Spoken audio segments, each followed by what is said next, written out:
Come on, how many hearts do we have? One. Sure, right? एक ही heart होता है सबके पास? Good, excellent. और इस दिल का काम क्या होता है? What is the job of my heart? क्या काम है इस दिल का? क्या करता है ये धड़कने के अलावा, धक धक धक धक करने के अलावा करता क्या है? क्या काम है इसका? सिर्फ धक धक करना ही काम है? ब्लड की पंपिंग करता है। वेरी गुड, एक्सीलेंट, बहुत बढ़िया। जी हाँ, हार्ट एक मस्कुलर ऑर्गन है, मसल्स, ठीक है, और इसका काम है धड़कते रहना, पंप करते रहना, ठीक है। ये पंप क्यों करता है? आज हम सुनेंगे क्यों करता है पंप, और ये क्यों धड़कता रहता है, इसका धड़कना इतना जरूरी क्यों है। तो heart health is very very important, ये बहुत जरूरी है। और कई बार हमारी धड़कन बहुत तेज हो जाती है। अच्छा, बाय द वे, ये हार्ट कहाँ पर होता है? लेफ्ट साइड में होता है, राइट साइड में होता है, थोड़ा सा लेफ्ट, थोड़ा सा राइट, कहाँ पर होता है? अच्छा, लेफ्ट साइड पे होता है। Okay okay, very good. Centre, very good. जी हाँ, एक्चुअली ये हमारे चेस्ट के सेंटर कैविटी पे होता है, बिल्कुल बीचों बीच होता है। Okay, so heart is actually situated in the centre. Okay, very good. तो आज हम समझेंगे हार्ट की और भी बहुत सारी इंपॉर्टेंट जानकारी। कई लोग जो मुझे पहली बार सुन रहे हैं, how many of you are listening to me for the first time? कितने लोग हैं जो मुझे पहली बार सुन रहे हैं, पहली बार देख रहे हैं? ये इतनी बुलंद आवाज किसकी है? कौन है जो नहीं जानता? Okay, my oh my God. Alright, so चलिए मैं अपना इंट्रोडक्शन दे देती हूँ। मैं मुंबई से बिलोंग करती हूँ, मेरा नाम है चेतना अहलूवालिया, और मैं देखती हूँ training for entire Mumbai cluster and Gujarat. Alright, कई बार मेरे ओपन सेशंस होते हैं जहां आप सभी आते हैं, आप सभी 12 और 2 बजे वो सेशंस अटेंड करते हैं। मैं मुंबई को बिलोंग करती हूँ और ट्रेनिंग पिछले 20 सालों से कर रही हूँ। ये है मेरा छोटा सा इंट्रोडक्शन। मुझे ट्रेनिंग करना बहुत अच्छा लगता है, this is my passion, I enjoy it. और आज हम बात कर रहे हैं कई सारे नए लोगों के साथ भी। सो आप सभी का इस सेशन में हार्दिक स्वागत है। Thank you very much for joining in. आप अभी भी ये लिंक फॉरवर्ड कर सकते हैं, अपनी अपनी टीम्स को इनवाइट कर सकते हैं to connect and listen about heart health. आज इस सेशन को आगे लेकर जाने के लिए हमारे साथ जुड़े हैं डॉक्टर साहब। जी हाँ, डॉक्टर साहब जो हमें बताएंगे कि दिल इतना जरूरी क्यों है, हार्ट की कैसे देखभाल करनी चाहिए, कौन सी है वो छोटी छोटी गलतियां जो हम जिंदगी में करते हैं जिस वजह से हमारा दिल थोड़ा सा बीमार हो जाता है, और अगर ये दिल थोड़ा सा बीमार हो जाए तो कौन कौन सी बीमारी हमें अपना दोस्त बना लेती है। इन सारी चीजों पर आज हम बात करने वाले हैं। ऑलराइट, सो चलिए बिना किसी delay let me invite doctor साहब ऑन दिस वर्चुअल प्लेटफॉर्म। बात करते हैं डॉक्टर साहब की, and here he is on our platform. So welcome sir, thank you so much for joining us. Thank you very much, आपने हमें join किया और आपने अपना कीमती समय हमारे लिए निकाला। Thank you so much. Over to you sir. नमस्ते मुंबई एंड महाराष्ट्रियंस एंड गुजरात, केम छो? सर हमारे साथ एमपीसीजी भी है, मध्य प्रदेश छत्तीसगढ़ भी जुड़ा है, पूरा वेस्ट रीजन है हमारे साथ। Okay okay okay, welcome all west zone. दोस्तों, मेरा नाम डॉक्टर बरकले है। मैंने पुणे से ही कॉलेज की डिग्री ली है और पिछली 20-22 साल से हम लोग एक प्रैक्टिस कर रहे हैं। और उसके साथ साथ आप अभी जो एक नया वर्ड सुन रहे हैं, होलिस्टिक हेल्थ, इसके बारे में मैं पिछले कई सालों से काम कर रहा हूँ।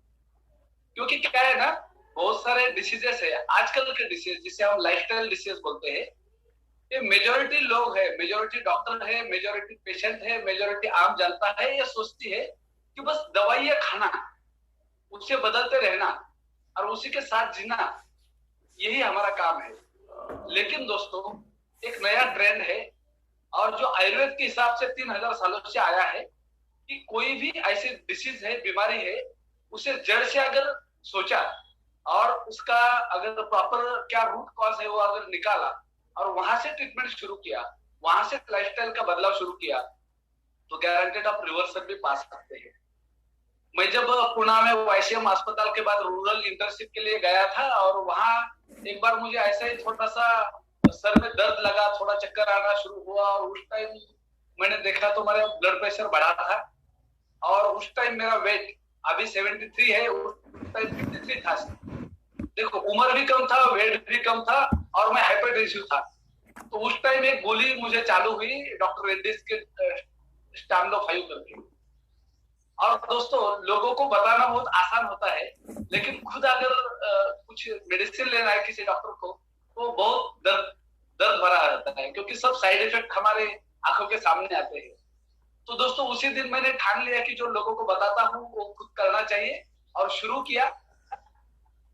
उसका कुछ लाइफस्टाइल मॉडिफिकेशन किया, कुछ खान पान में परहेज किया, कुछ सप्लीमेंट लिया, कुछ मेडिटेशन शुरू किया, और दोस्तों 8 महीने में मेरी गोली जो है वो बंद हो गई, और पिछली कई सालों से आज बंद है।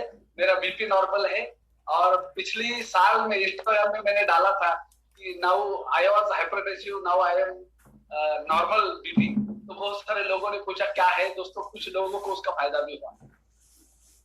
तो दोस्तों दिल की बात दिल से करेंगे, नाम डॉक्टर बरकले। और देखो दोस्तों, हर किसी के पास एक दिल रहता है, और दिल की जो बात है वो सुननी पड़ती है, और कुछ चीजें रहती है वो अगर हम थोड़ा सा नजरअंदाज करते हैं तो बाद में ऐसी कोई बीमारी जड़ जाती है। कभी कभी ट्रीटमेंट के लिए समय मिलता है, कभी कभी समय भी नहीं मिलता। तो दोस्तों अगर सही समय पे अगर हमने देखा कि ये क्या है और क्या इसमें प्रिकॉशन लेने हैं, तो गारंटेड हमें उससे प्रिवेंट कर सकते हैं। और कुछ बीमारी है भी तो मेजोरिटी जो बीमारी है उसे हम ट्रीट भी कर सकते हैं, उसे रिवर्स भी कर सकते हैं। तो दोस्तों कुछ हम पीपीटी यहाँ देखेंगे कि दिल क्या है और कैसे धड़कता है, ठीक है। तो प्लीज मैडम।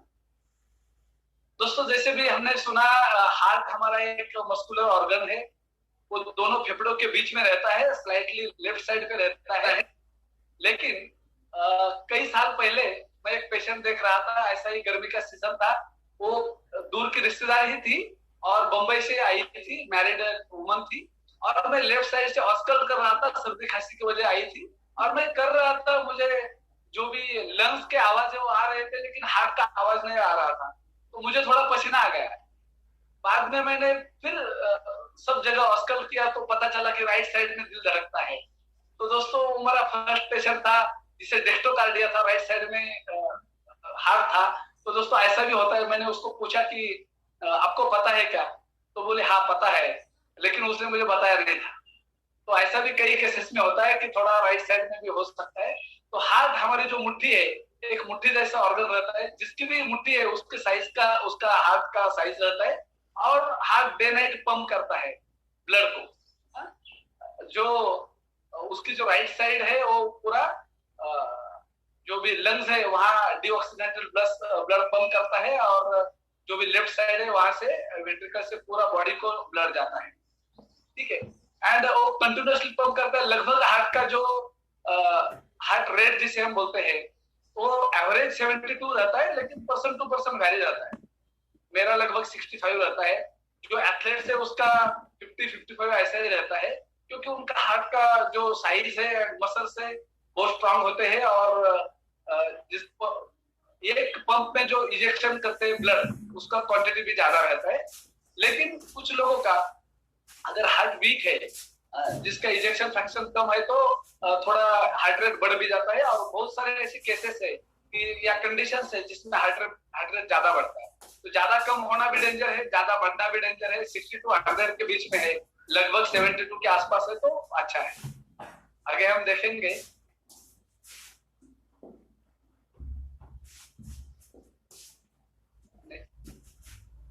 एक तस्वीर मैंने खींची है हार्ट की। ये जो नीली कलर की जो वेसल्स रहते हैं, जिसे हम वेन बोलते हैं, तो ये जो है तो इम्प्योर ब्लड रहता है जो प्यूरिफिकेशन के लिए जाता है। और जो रेड वाली है, ये वेसल्स को हम आर्टरी बोलते हैं।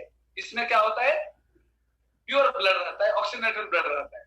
और दोस्तों हार्ट पूरी बॉडी को ब्लड पंप करता है, लेकिन यहाँ हम कुछ करोनरी आर्टरीज, करोनरी वेसल्स देख रहे हैं। समझो कोई बंदा है बैंक में जॉब करता है, वो समझो पर डे 50 लाख का टर्नओवर उसने किया है, 2 करोड़ का टर्नओवर किया है, लेकिन उसकी जो सैलरी है ना वो वहां से नहीं उठा पाता। अगर किसी बंदे को कैश देते समय 500 की एक नोट अगर ज्यादा गई, तो फाइनल में जब बैंक बंद होती है और अंडर उनका जो बैकग्राउंड में काम चलता है, तो खुद की जेब से उसको 500 रुपए डालना पड़ता है और वहां का अकाउंट वहां उस दिन का क्लोज करना पड़ता है। तो उसे 50,000 30,000 जो भी पेमेंट है वो वही पेमेंट आने वाला है। ये मायने नहीं लगता कि आज 4 करोड़ का टर्नओवर हुआ है, 10 करोड़ का टर्नओवर हुआ। सेम ऐसा हर समझो लगभग आप मल्टीप्लिकेशन करो, 72 into 60 into 24, 1 lakh plus 12 pump करता है। बहुत सारा blood, barrels of blood pump करता है, लेकिन हार्ट को जो ब्लड है एक लिमिटेड क्वांटिटी में वहां की जो करोनरी आर्टरी है वहां से ही आता है, लेकिन अगर वहां कुछ गड़बड़ हो गई तो बाकी इतना भी बैरल वाला जो ब्लड है उसका हार्ट को कुछ फायदा नहीं, हार्ट बीमार हो जाता है, एक एक दिक्कत बढ़ती है। तो दोस्तों ये है हार्ट की तस्वीर, आगे हम कुछ देखेंगे। इसका एक क्रॉस सेक्शन लिया है, ठीक है। तो यहाँ हम फेफड़े भी देखते हैं, हार्ट भी देखते हैं, और यहाँ एक नीचे वाला पार्ट है कि हार्ट में इंप्योर ब्लड आता है, वहां से फिर फेफड़ों में जाता है, फेफड़ों से फिर ऑक्सीजनेशन होता है, फिर लेफ्ट साइड में आता है। लेकिन प्रैक्टिकल ऑक्सीजनेशन प्रोसेस क्या है, लंग्स में जो अल्वियोला है वहां ऑक्सीजन या हीमोग्लोबिन को ऑक्सीजन करने की जो प्रोसेस है वो यहाँ दिखाई है। तो दोस्तों प्रैक्टिकल पल्मोनरी सर्किट रहता है, और ये पल्मोनरी सर्किट में मतलब ये जो कार्डियोवास्कुलर सिस्टम है, वेसल्स है, हार्ट है, ये सभी का तो ये एक पार्ट है। और ऑक्सीजनेशन प्रॉपर होने के लिए फेफड़े भी जरूरी है, सांस भी, ऑक्सीजन भी जरूरी है, और हार्ट का पंपिंग भी जरूरी है ताकि वो प्योर ब्लड हो सके। नेक्स्ट, प्रैक्टिकल फ्लो कैसा होता है दोस्तों, जब भी हार्ट से ब्लड जाता है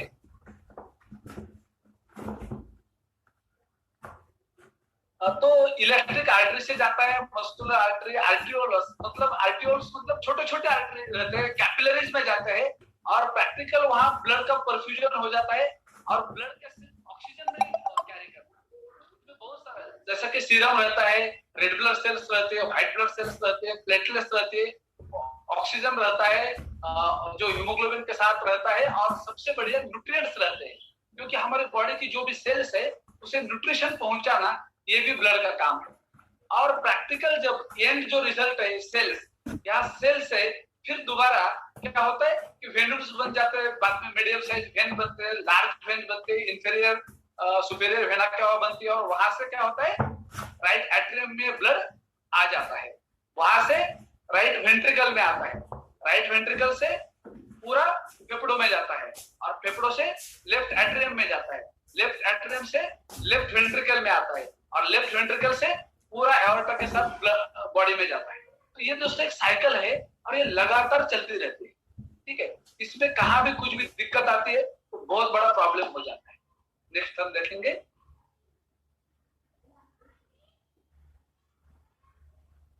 ओके दोस्तों, हार्ट का तो काम है, ये तो चलता ही रहता है। इसमें हार्ट वॉल जो है, हार्ट के सब चारों चेंबर्स है, हार्ट के ये सब चीजें काम करती है, लेकिन इसमें काम करने में कुछ ना कुछ दिक्कत आती है। जो भी हार्ट के डिसीज है उसके बारे में भी हम देखेंगे। कई तो होता है कंजेनाइटल, जो जन्मजात डिसीज होता है। बहुत बार क्या होता है कि जो भी वाल्व्स है वहां कुछ ना कुछ प्रॉब्लम आता है, कभी कभी सेक्टरल डिफेक्ट रहता है कि पूरी वाल्व क्लोज नहीं रहती, तो वहां थोड़ा बहुत एक होल रहता है, ठीक है। तो ये कुछ चीजें हैं, और ये मेजोरिटी ऐसी चीजें हैं कि जहां ऑपरेशन करना जरूरी होता है। बाद में है करोनरी आर्टरी डिसीज, जो भी आजकल के डिसीजेस है, और आजकल के डेथ जो ज्यादा हो रहे हैं दोस्तों, इसका सबसे ज्यादा अगर कारण है तो वो है सीएडी, करोनरी आर्टरी डिसीज। दोस्तों आजकल हम कोलेस्ट्रॉल है, ब्लॉक है, ये चीजें सब सुनते हैं, और दोस्तों ये एक दिन में नहीं होती, इसके लिए कुछ सालों तक प्रोग्राम चलता रहता है, वो हमारे ध्यान में नहीं आता। कोई बंदा अगर यूपीएससी छूटता है तो एक दिन में उसके फ्लेक्स छपा जाते हैं, एक दिन में सोशल मीडिया पे वायरल होता है, लेकिन उसका डिसीजन और उसका मेहनत कई सालों से होता है। सेम वैसा अजमल कसाब ने जब बम्बई पे ब्लास्टिंग किया और उसको जब कैमरे के सामने लाया तो उसके ऊपर कुछ ऐसा भाव नहीं था कि उसने कुछ गलत किए। उसको ऐसा लगता था उसने अच्छा ही किया है, क्योंकि उसके ऊपर निगेटिव ब्रेन प्रोग्रामिंग ऐसा हुआ था कि ये करना अच्छा है, ये करना सही है। तो दोस्तों, अगर निगेटिव एंड पॉजिटिव के लिए इतना अगर ब्रेनस्टॉर्मिंग एंड इतना मेहनत लोग करते हैं, तो सेम ऐसा है, एक दिन में हमें पता चलता है कि इतना ब्लॉक है, एक दिन में पता चलता है कि हार्ट अटैक आ गया, एक दिन में पता चलता है कि पैरालिसिस हो गया। लेकिन दोस्तों, इसका सब कारण जो है कई साल पहले चलता है, पर्दे के पीछे चलता है। हम डायग्नोस भी कर सकते हैं, प्रिवेंट भी कर सकते हैं, अगर उसका प्रॉपर नॉलेज लिया तो। तीसरा जो हाइपरटेंशन, आज हाइपरटेंशन डे है, उसके बारे में हम डिटेल में बोलेंगे, जिसे हम सादी भाषा में हाई ब्लड प्रेशर बोलेंगे। रोमेटिक हार्ट डिसीज ये एक ऐसी सिचुएशन रहती है कि शुरू में तो हमें शायद लगता है कि संधिवात है, ये है, बाद में पता चलता है कि कुछ वाल वहां डिफेक्ट हुई है और वहां स्टेनोसिस हुआ है, वहां से प्रॉपर ब्लड नहीं गुजर रहा है, तो प्रॉब्लम आता है। मायोकार्डाइटिस, जो भी हार्ट के मसल्स है वहां का इन्फ्लेमेशन हो सकता है। उसको जो पेरिकार्डियम बाहर का कवर है वहां भी इन्फ्लेमेशन हो सकता है। अरिथमिया, हार्ट का जो रेट है ना, वो एक रिदम पे चलता है, लब डब वो चलता रहता है, ठीक है। लेकिन कभी कभी क्या होता है ना कि वो रिदम प्रॉपर नहीं रहता, और जब रिदम प्रॉपर नहीं रहता तो समझो बड़ी दिक्कत आने वाली है। तो अगर अरिथमिया ज्यादा है, कभी कभी हम रेगुलर ईसीजी नहीं, पूरा होल्टर मॉनिटरिंग करते हैं 24 आवर का, और बाद में पता चलता है कि यहाँ कुछ गड़बड़ी है, तो शायद वहां कुछ मेडिसिन से काम चलता है। अगर बड़ी दिक्कत है तो पेसमेकर जो है, इलेक्ट्रिकल इम्पल्स करने वाली हार्ट की जो मेन सेंटर है, वहां भी कुछ चीजें करना पड़ता है। कभी कभी पेसमेकर को हमें आर्टिफिशियल भी डालना पड़ता है।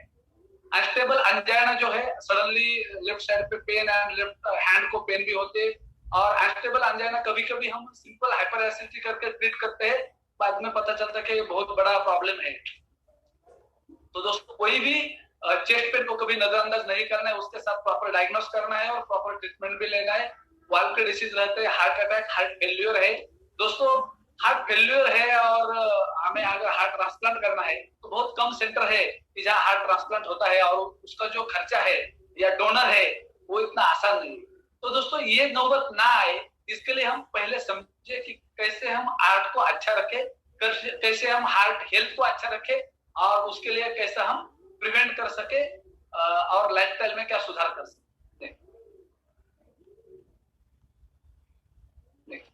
ओके, कुछ चीजें हैं टेस्ट जिसे हम एनालाइज कर सकते हैं कि हार्ट का फंक्शन कैसा है। रेगुलर आजकल जो भी हेल्थ चेकअप रहता है, बहुत सारे लोगों की कंपनी में रहता है, या कुछ लोग मेडिक्लेम लेते हैं, उनके एनुअल पैकेज में रहता है। तो इसमें सबसे मेन जो है हार्ट का फंक्शनिंग पता चलता है, वो है इलेक्ट्रोकार्डियोग्राम, जिससे हार्ट का फंक्शनिंग पता चलता है। लगभग एक अंदाज आता है कि इसमें क्या वेंट्रिकल वाल्व का कुछ प्रॉब्लम है, बाकी कुछ प्रॉब्लम है, कंडक्टिव कुछ डिफेक्ट है, या रिदम अच्छा है नहीं, ये सब पता चलता है हार्ट के वाल्व का। और इजी नॉन इन्वेजिव प्रोसेस है, ये आराम से हम लोकल लेवल पे भी कर सकते हैं। थोड़ी और ज्यादा अगर डिटेल देखना है, 2D को कर सकते हैं, कार्डियोलॉजिस्ट ये लोग करते हैं, और यहाँ वाल्व और वहां का जो इजेक्शन कितना लेवल से हो रहा है सब कुछ पता चलता है। टेस्ट से हमें पता चलता है कि हार्ट की कैपेसिटी क्या है, कितनी देर के बाद, कितना स्ट्रेस, कितना दौड़ने के बाद ये प्रैक्टिकल हमें लोड आता है, चेस्ट पेन होता है, ये भी पता चलता है। तब किसी लेवल पे हार्ट का हेल्थ है ये पता चलता है। कोरोनरी एंजियोग्राफी करते हैं तो प्रैक्टिकल यहाँ जो भी कार्डियक वेसल्स है, तो आर्टरी में अगर कहाँ ब्लॉक है, कहाँ लो परफ्यूजन ऑफ ब्लड हो रहा है, वो पता चलता है। एक्सरे से पता चलता है कुछ चीजें, हार्ट कौन सी लेवल पे है, किस साइड पे है, कितना बड़ा उसका साइज है, शायद एलवीएच है, बाकी कुछ है। एमआरआई के कुछ स्पेशल केसेस यहाँ रहते हैं। बीपी से रेगुलर पता चलता है कुछ हार्ट का। ब्लड टेस्ट है बहुत सारे, लिपिड प्रोफाइल है, थायराइड टेस्ट है, सीकेएमबी है, ट्रोपोनिन टेस्ट है, बहुत सारी चीजें हैं। सिंपल अगर एचबी भी कम है बहुत सारे लोगों में, स्पेशली लेडीज में हम लोग देखते हैं एचबी कम है, 7-8 में एचबी कम है। दोस्तों, एचबी का और डायरेक्टली हार्ट का बहुत बार लगता है कुछ लेन देन नहीं, लेकिन अगर एचबी कम है तो क्या है, ब्लड वॉल्यूम ज्यादा बन जाता है और हार्ट को ज्यादा पंप करना पड़ता है। तो ऑफकोर्स उसका लेफ्ट वेंट्रिकल है, उसका साइज बढ़ जाता है, और साइज अगर बढ़ जाता है, उसी बैंक में अगर कर्मचारी ज्यादा बढ़ा है तो उसको सैलरी भी ज्यादा देना पड़ेगा ना। तो बैंक का जो भी टोटल जो मेंटेनेंस खर्चा है वो भी बढ़ जाएगा। हार्ट का अगर साइज बढ़ जाता है तो फिर हार्ट का दिक्कत होने की संभावना ज्यादा रहती है। तो ये कुछ कॉमन चीजें हैं जो मैंने बताई हेल्थ के लिए, हार्ट के, जो हम इन्वेस्टिगेट कर सकते हैं। इससे और बहुत सारे लेटेस्ट टेक्निक है जहां से हम पता चलता है कि क्या है और क्या करना चाहिए।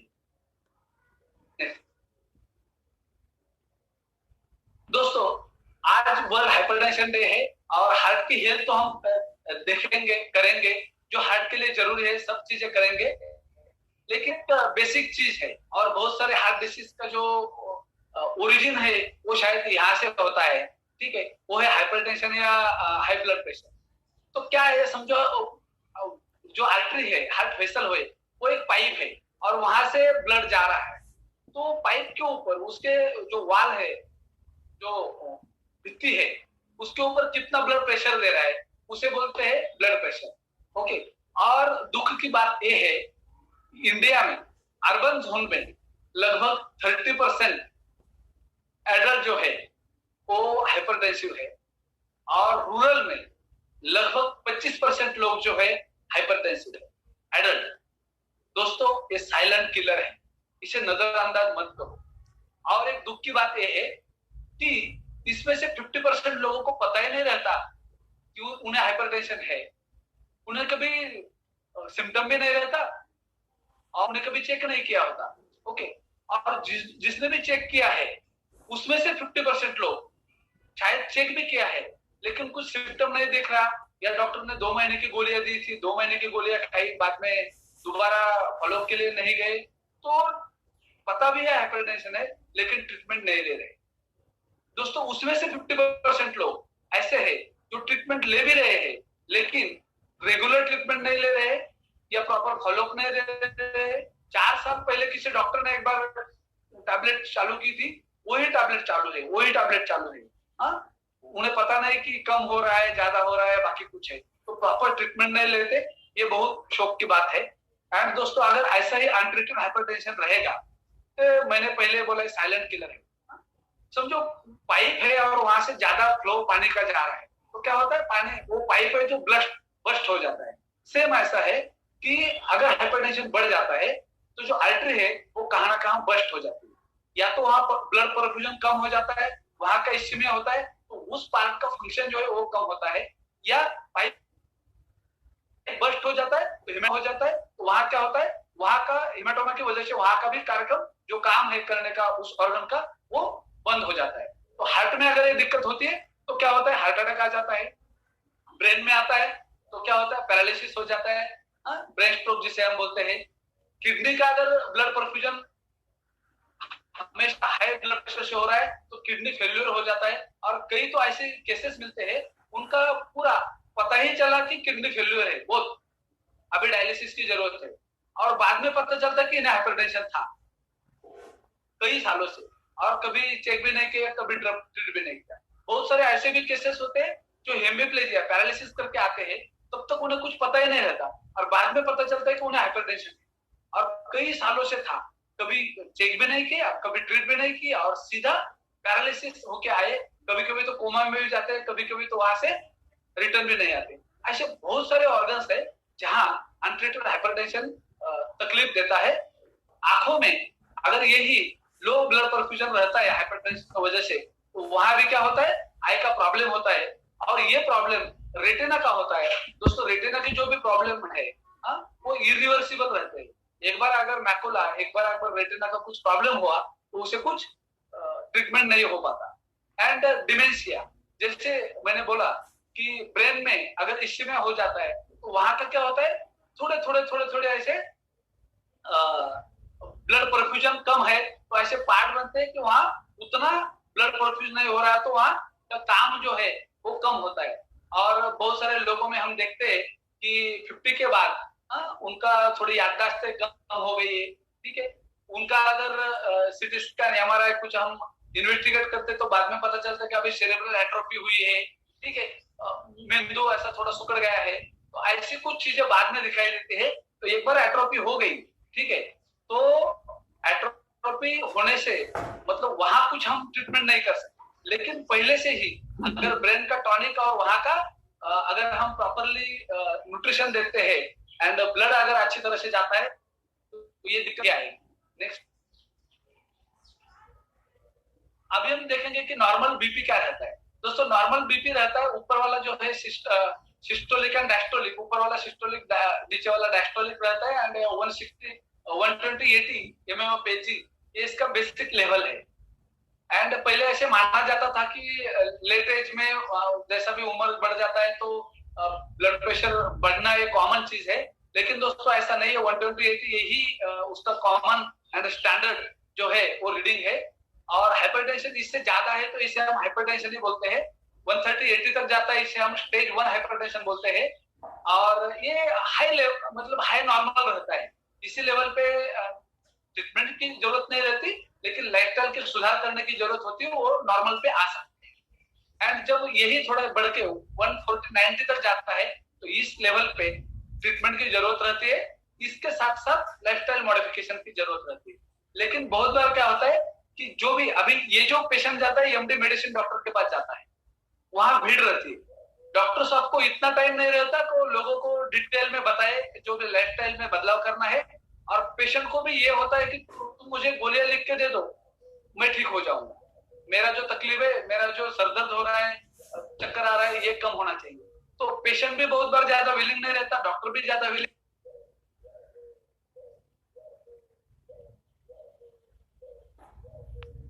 वहां क्या होता है, थोड़ा इग्नोर किया जाता है। एंड तीसरा है हाइपरटेंसिव क्राइसिस। जब 180 120 के ऊपर जाता है तो हाइपरटेंसिव क्राइसिस बन जाता है, और इसी लेवल पे तुरंत ट्रीटमेंट करना पड़ता है। और अगर नहीं किया तो ये लेवल पे कुछ भी हो सकता है, कोमा में जा सकता है, हार्ट अटैक आ सकता है, पैरालिसिस हो सकता है, कुछ भी हो सकता है। ठीक है। एंड दोस्तों 50% लोग जो हाइपरटेंसिव पेशेंट है असिम्टोमेटिक रहते हैं, उन्हें कुछ सिम्टम नहीं दिखते। तो कम से कम बीपी चेक करना अपने अपने फैमिली डॉक्टर से, ये बहुत आसान और सीधी बात है, ये हम कर सकते हैं।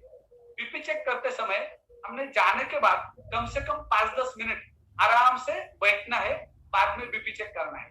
और आजकल डिजिटल का जमाना है, लेकिन डिजिटल के कंपैरिजन में अगर हम मर्क्यूरी की जो भी बीपी apparatus है वहां चेक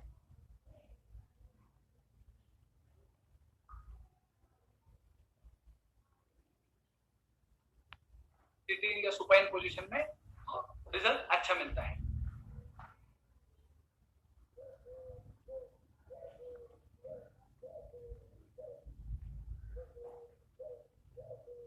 दोस्तों कम से कम 6 महीने में खुद ने बीपी खुद का चेक करना है, अगर आप 20 के ऊपर वाले हैं। दोस्तों क्या क्या सिम्टम्स है, अगर बीपी बढ़ गया है तो ऐसा नहीं कि हर एक को सिम्टम दिखते हैं। मैंने पहले बोला सिर्फ 50% लोगों को ही सिम्टम दिखते हैं, लेकिन जो भी दिखते हैं यहाँ एक सीवियर हेडेक है, यहाँ सीवियर भी हो सकता है, मंदा हल्का वेदना भी हो सकता है।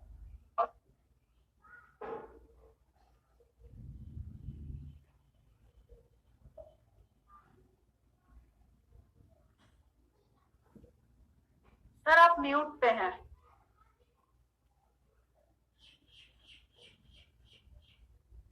तो मेजोरिटी केसेस जो पेशेंट बोलते हैं कि बैक साइड में दर्द हो रहा है, तो बैक साइड का जो अगर वेदना है चाहे जो ज्यादा है या कम है, तो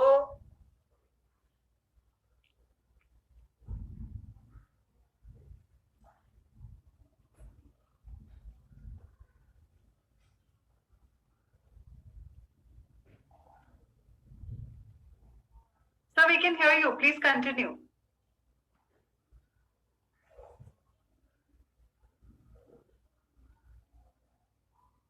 डॉक्टर साहब हमें आपकी आवाज आ रही है, आप बात कर सकते हैं।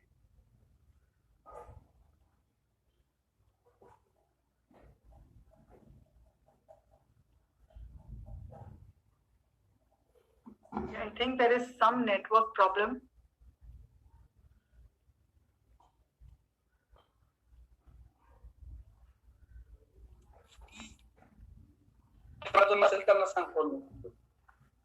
सर आप तुझे और ज्वाइन करो पटकन। हेलो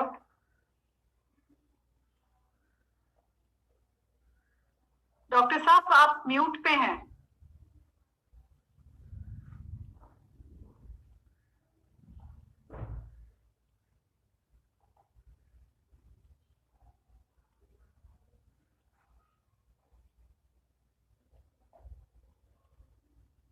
डॉक्टर बरकले जी आप म्यूट पे हैं, प्लीज अनम्यूट करेंगे।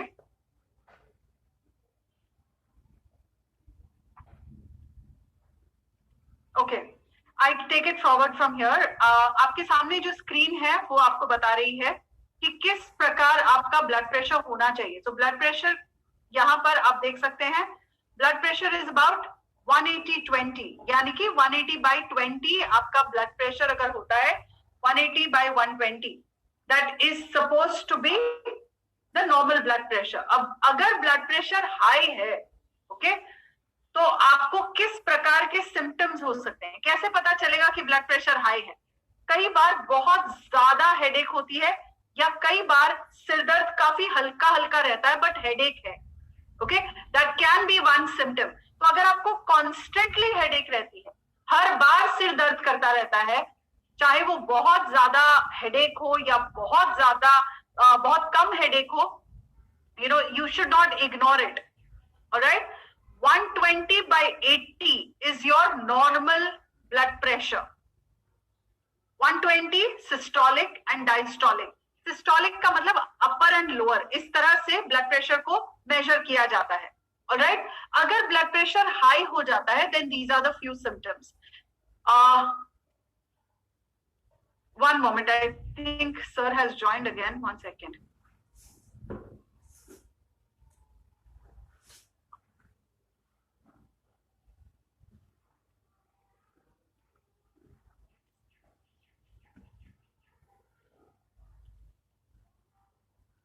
सर आप अनम्यूट कर सकते हैं इस पे। ओके, हाँ सॉरी।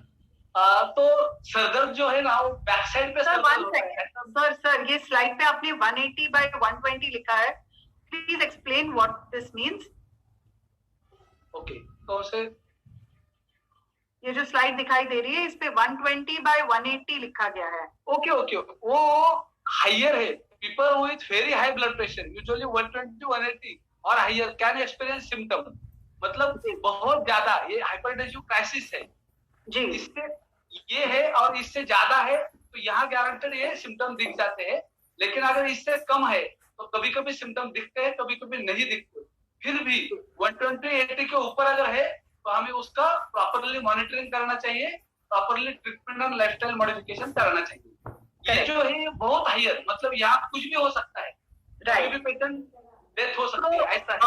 पार्टिसिपेंट्स जो आप देख रहे हैं स्क्रीन पे, ये जो ब्लड प्रेशर लिखा गया है this is suppose to be a very high, this is like chronic blood pressure, ठीक है। इतना हाई जाने की और ये सब सिम्टम दिखने की जरूरत नहीं। अगर हम 6 मंथली चेक करते हैं थोड़ा भी ज्यादा है, 140/90 भी है, तो ट्रीटमेंट की जरूरत है और मॉनिटरिंग की जरूरत है जी। तो ये सब अगर आपका ब्लड प्रेशर 120/80 रहता है, that is suppose to be the ideal blood pressure, that is the normal blood pressure. लेकिन अगर कई बार ब्लड प्रेशर 120/80 से ऊपर आ जाता है, शायद आपको ये सिम्टम्स महसूस ना हो, तो आपको ये लगेगा कि सिम्टम्स महसूस नहीं हो रहे हैं तो हमें किसी चीज की जरूरत नहीं है। जी नहीं, आपको फिर भी डॉक्टर को देखने की जरूरत है, उसे सीरियसली लेने की जरूरत है। क्राइसिस के लिए मत रुकिए, ठीक है। Alright, that is what it means. तो ये एक्सट्रीम के सिम्टम्स है, सीवियर हेडेक है, चेस्ट पेन है, डिजीनेस मतलब चक्कर आने जैसा लगता है, ब्रीदिंग में डिफिकल्टी होती है, उल्टी जैसा लगता है या उल्टी कभी कभार होती है, ब्लड विजन आंखों के सामने थोड़ा ब्लरिंग होता है, धुंधला होता है, कभी एंजाइटी जैसा लगता है, कंफ्यूजन होता है, कान में आवाज आता है, कभी कभी नोज से ब्लीडिंग, स्पेशली समर सीजन में नोज में ब्लीडिंग भी हो जाता है, okay, and abnormal heart rhythm होता है। लेकिन ये जो सिम्टम दिखने की कभी दोस्तों कोई किसी ने वो राह नहीं देखना है, 6 मंथली चेकअप करना है, अगर ज्यादा है तो उसका मॉनिटरिंग करना है और लाइफस्टाइल मॉडिफिकेशन मैं आगे जाके बताऊंगा, ठीक है, वो करना है। अभी कोई बता रहे लो ब्लड प्रेशर, अगर 120/80 अगर आइडियल है तो वहां से कम वाला है वो गारंटेड लो ब्लड प्रेशर है। मेजोरिटी लेडीज लोगों में हम लो ब्लड प्रेशर देखे जाते हैं, तो इसमें कुछ करने की जरूरत नहीं, सिर्फ हेवी एक्सर्शन वाले एक्सरसाइज या हेवी एक्सर्शन नहीं करना है। और जब भी आपको लगता है कि लो ब्लड प्रेशर है, थोड़ा उल्टी जैसा लगता है या चक्कर जैसा लगता है, सरदर्द लगता है, तो थोड़ा ORS या मिर्च शक्कर पानी आप पी सकते हैं। और रेगुलर जो हमारा है खान पान, ठीक है, प्रोटीन, मल्टीविटामिन, खान पान, नींद, ये चीजें करते हैं, उसके लिए कुछ ट्रीटमेंट की जरूरत नहीं रहती। और कुछ इमरजेंसी केसेस में जब वेरी लो ब्लड प्रेशर होता है, वहां तो आईसीयू होता है और वहां से रिटर्न आने की संभावना लगभग नहीं रहती। ओके, तो लो ब्लड प्रेशर का कुछ टेंशन मत लीजिए। जिन लेडीज को कंप्लेंट है वो इतना करते हैं, मेडिसिन की जरूरत, मॉनिटरिंग की जरूरत नहीं पड़ती, ठीक है। और जो आजकल हम दे रहे हैं एंटी हाइपरटेंसिव, तो उसमें से ये कुछ मेन चीजें हैं। एसी इनहिबिटर जो क्या करता है कि ब्लड प्रेशर को कंट्रोल करता है और किडनी का भी परफ्यूजन अच्छा रखता है। एंजियोटेंसिन 2 रिसेप्टर ब्लॉकर रहते हैं, ये भी सेम काम करते हैं कि ब्लड प्रेशर को कंट्रोल रखने में मदद करते हैं। कैल्शियम चैनल ब्लॉकर, जैसे मैंने बोला कि मैं अम्लोडिपिन खाता था, ठीक है, तो ये चीजें हैं कि जो कैल्शियम चैनल ब्लॉक करके ब्लड प्रेशर को कंट्रोल करते हैं, वैसोडाइलेशन करते हैं। बहुत बार क्या होता है कि अम्लोडिपिन या कोई भी किसी भी खाते हैं तो क्या होता है, पिडल एडिमा आता है। तो कभी कभार अगर लोगों को पिडल पैर में मतलब एंकल जॉइंट के ऊपर एडिमा है, अगर वो ये डिपिन करके कुछ खाता है तो पहले उसको फिजिशियन को दिखाना पड़ेगा कि टैबलेट शायद अभी चेंज करने की जरूरत है, क्योंकि ये एलोपैथिक दवा है, कोई भी दवा आप लेते हैं तो किसी ना किसी का कुछ ना कुछ साइड इफेक्ट है। डायूरेटिक्स देते हैं जहां भी हार्ट का काम कम चल रहा है, ब्लड वॉल्यूम ज्यादा है, तो वहाँ जिसे हम डायूरेटिक्स, मूत्र से ज्यादा, यूरिन से ज्यादा पानी जो है वो निकल जाए, ये देते हैं सुबह सुबह। लेकिन इससे भी क्या होता है, कभी कभी इलेक्ट्रोलाइट इंबैलेंस हो जाता है, तो उसका भी मॉनिटरिंग करना जरूरी होता है। तो ये हो गए दोस्तों एलोपैथिक एंटी हाइपरटेंसिव के टाइप्स। ओके, आगे हम देखेंगे कि हमारी तरफ से हम क्या कर सकते हैं, जिसके लिए आज ये प्रोग्राम हमने अरेंज किया है। दोस्तों, ब्लड प्रेशर का जो भी क्लासिफिकेशन है उसमें एक है इसेंशियल हाइपरटेंशन, मतलब 90% लोगों में ब्लड प्रेशर का कुछ ही कारण नहीं दिखाई जाता, कुछ कारण नहीं, वो ओबेस नहीं, ये नहीं, वो नहीं, कुछ कारण नहीं, फिर भी दिखाई जाता है। इसके लिए एलोपैथिक मेडिसिन में या मॉडर्न साइंस में मतलब इसेंशियल है। बहुत सारी चीजें हम बोलते हैं इडियोपैथिक है, उसके लिए कुछ कारण नहीं। लेकिन दोस्तों, अगर हम हमारा अध्यात्म देखें तो वहां हम कुछ चीजें बचपन से सीखते आए हैं, जिसे हम षड रिपु बोलते हैं। रिपु मतलब एनिमी, षड मतलब काम, क्रोध, लोभ, मोह, मत्सर, मद। ये जो षड रिपु है दोस्तों, शायद आज आप पहली बार सुन रहे रहेंगे। लेकिन कोई भी चीज, अगर हम दूसरे का गुस्सा करता है, अगर हम ज्यादा सेल्फिशनेस करते हैं, अगर हम दूसरे का हेट करते हैं, अगर हम चिढ़ जाते हैं, अगर हम कुछ गलत बात का मन में मन ख्याल करते हैं, ओके, किसी चीज का हमें मोह हो जाता है, तो दोस्तों गारंटेड हमारा ब्लड प्रेशर जो है बढ़ जाता है। तो दोस्तों, जो सात्विक आहार है, सात्विक खानपान है, सात्विक विचार है और मेडिटेशन है, ये अगर करते हैं और हम आस्तिक बन जाते हैं तो इसेंशियल हाइपरटेंशन कंट्रोल होने में बहुत अच्छा फायदा होता है। ये प्रूवन चीज है दोस्तों। पंढरपुर की वारी रहती है, एक दिन मैं और मेरी कुछ टीम वहां के लोगों के लिए फ्री ट्रीटमेंट के लिए जाती, और वहां जो एवरेज जो क्राउड है, वहां का जो एज है वो लगभग रहता है 40 या 45 का। लेकिन जब भी मैं उन लोगों से बात करता हूँ तो डायबिटीज एंड ब्लड प्रेशर वाले लोग हैं ऐसे बहुत कम लोग रहते हैं। लेकिन अगर 40-45 वाले लोग हम ऑफिस में किसी ऑफिसर के पास जाते हैं तो वहां मोर देन 80% लोग या तो डायबिटीज के शिकार है या ब्लड प्रेशर के शिकार है। तो दोस्तों, इमोशनल स्ट्रेस ये ब्लड प्रेशर का सबसे बड़ा कारण है। एंड अगर इसे कंट्रोल करना है तो सिर्फ मेडिसिन लेने से ये 24 घंटे के लिए रुक जाएगा, बाकी कुछ नहीं, ये जड़ से खत्म नहीं होगा। तो जड़ से अगर खत्म करना है तो हमें लाइफस्टाइल में कुछ बदलाव करना है, हमें कुछ एक्सरसाइज करना है। अगर हमारा बीएमआई ज्यादा है, बीएमआई पहले कंट्रोल लाना है 25 के अंदर, उसके लिए हम जॉगिंग कर सकते हैं, स्विमिंग कर सकते हैं, साइकिलिंग कर सकते हैं। बहुत बढ़िया अच्छे व्यायाम है जो हर कोई कर सकता है। अगर कुछ योगासन या आसन अगर हमें कुछ करने हैं जिसका बहुत बड़ा अच्छा फायदा होता है, शवासन कर सकते हैं, शशंकासन या बालासन कर सकते हैं, चाइल्ड पोज जिसे बोलते हैं हम, ब्रिज पोज कर सकते हैं। ये अगर रेगुलर हम बेसिस पे करते हैं, हमारा ब्लड प्रेशर कंट्रोल होने में गारंटेड बहुत अच्छा फायदा होता है। जो ब्रीदिंग एक्सरसाइज है उसमें अनुलोम विलोम एंड कपालभाति, दोस्तों बहुत सारे लोगों को कोरोना के बाद पता चला है कि ये करना चाहिए, लेकिन ब्लड प्रेशर के पेशेंट ने ये मीडियम स्पीड से, मध्यम गति से करना है। अगर हाई स्पीड से करेंगे ब्लड प्रेशर और बढ़ेगा, लेकिन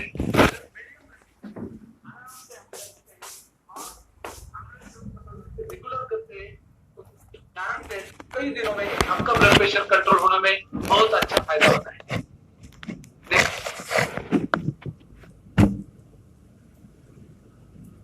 ओके दोस्तों, जो भी डाइट है हाइपरटेंशन, जो भी आप रेगुलर डाइट ले रहे वही ले ले, लेकिन उसमें क्या क्या कम होना चाहिए? सोडियम कम होना चाहिए, पोटेशियम ज्यादा होना चाहिए। ये है डायबिटिक पेशेंट का डाइट का मूल मंत्र, कम सोडियम वाला, हाई पोटेशियम। दूसरी चीज, उसका बीएमआई जो है, उसका जो भी ग्लाइसेमिक इंडेक्स है वो मीडियम रखना चाहिए, लो या मीडियम। अगर हाई ग्लाइसेमिक इंडेक्स वाले खाते हैं तो आप क्या है ना, मेटाबॉलिक सिंड्रोम में जा सकते हैं। मेटाबॉलिक सिंड्रोम में जाते हैं आपको ब्लड प्रेशर गारंटेड आने वाला है, आपको डायबिटीज गारंटेड होने वाला है।